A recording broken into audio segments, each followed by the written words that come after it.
एक दिन नारद मुनि घूमते घूमते हिमालय पर्वत पर एक पवित्र गुफा में पहुंच गए। वो गुफा देवलोक के समान थी। उन्होंने वहां अपनी तपोस्थली बनाई। यहाँ उन्होंने भगवान श्री विष्णु की तपस्या शुरू कर दी।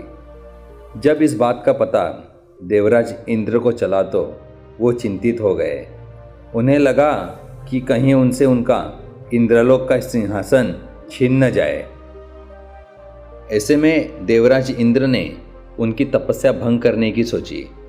इसके लिए देवराज इंद्र ने कामदेव को नारद मुनि के पास भेजा। कामदेव ने वहां पहुंचकर नारद मुनि को तपस्या में लीन देखा। तब उन्होंने अपनी माया से उनकी कामाग्नि भड़काने की कोशिश की। सबसे पहले उन्होंने ऋतु परिवर्तित की।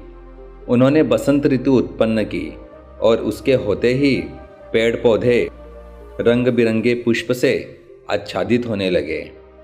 कोयल की आवाज़ आने लगी।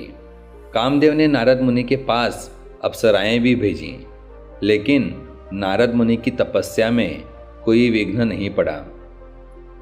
कामदेव को लगा कि कहीं उन्हें इस कृत्य के लिए नारद मुनि से श्राप न मिल जाए। उन्होंने नारद मुनि से क्षमा मांग ली। नारद जी ने उन्हें क्षमा भी कर दी। इससे नारद मुनि के मन में अहंकार आ गया। वो शिवजी के पास पहुँचे। उन्होंने शिवजी के सामने खुद का बखान किया और शिवजी समझ गए कि नारद अहंकार में चूर हैं। उन्होंने नारद मुनि को सलाह दी कि ये बात भगवान विष्णु से न कहें। शिवजी को पता था कि अगर विष्णु जी को नारद के अहंकार के बारे में पता चला तो वो उन्हें सजा अवश्य देंगे। लेकिन नारद जी तो अहंकार में चूर थे। वो विष्णु जी के पास पहुंच गए। उन्होंने कामदेव की माया विफल करने का वृत्तांत भगवान श्री हरि को सुना दिया। नारद मुनि का अहंकार विष्णु जी कुछ देर में समझ पाए। उन्होंने नारद से कुछ कहा नहीं, लेकिन उनका अहंकार तोड़ने की लीला रच डाली। रास्ते में उन्हें एक नगर दिखाई दिया जो विष्णु जी की माया से बना था। यहाँ का राजा शीलनिधि था। उसकी पुत्री विश्वमोहिनी थी। वे इतनी सुंदर थीं कि कई राजाओं ने उनसे विवाह करने का प्रस्ताव भिजवाया था, लेकिन राजा ने उनका स्वयंवर आयोजित कर दिया, जिसमें कई राजकुमार पहुंचे। नारद मुनि नगर में पहुंचकर राजा शीलनिधि से मिलने गए। वहां राजा शीलनिधि ने उन्हें राजकुमारी विश्वमोहिनी के स्वयंवर के बारे में बताया। साथ ही उन्होंने निवेदन किया कि वो राजकुमारी की हस्तरेखा देख उनके भविष्य की जानकारी दें। जब नारद के सामने विश्वमोहिनी आईं तो वह उनका रूप देख मोहित हो गए। विश्वमोहिनी की हस्तरेखा में लिखा था कि जो भी उनसे विवाह करेगा वह अमर हो जाएगा। लेकिन ये बात उन्होंने राजा और राजकुमारी को नहीं बताई। उन्होंने कुछ और बताया और वहां से चले गए। नारद मुनि अपना वैराग्य भूल चुके थे। वो विश्वमोहिनी से विवाह करना चाहते थे। फिर उन्होंने भगवान विष्णु का ध्यान किया। उन्होंने विष्णु जी से सुंदर रूप की मांग की। वह विश्वमोहिनी से विवाह करने के लिए ऐसा सब कुछ कर रहे थे। भगवान श्री हरि ने कहा, नारद तुम्हारा कल्याण हो, और अंतर्धान हो गए। उन्होंने अपनी माया से नारद मुनि को बंदर का रूप दे दिया। वे स्वयंवर के लिए निकल गए। उनका मुंह बंदर जैसा हो गया। एक पेड़ के नीचे छिपे दो शिवगण ये सारी माया देख रहे थे। वे नारद मुनि के पीछे स्वयंवर में पहुंच गए। ये दोनों नारद मुनि के पास बैठे और उनकी रूप की प्रशंसा करने लगे। इससे उनका अहंकार और भी बढ़ गया। जब राजकुमारी विश्वमोहिनी वरमाला लेकर आई तो उन्होंने एक अन्य राजकुमार के गले में वरमाला डाल दी। राजकुमारी ने नारद मुनि को देखा ही नहीं।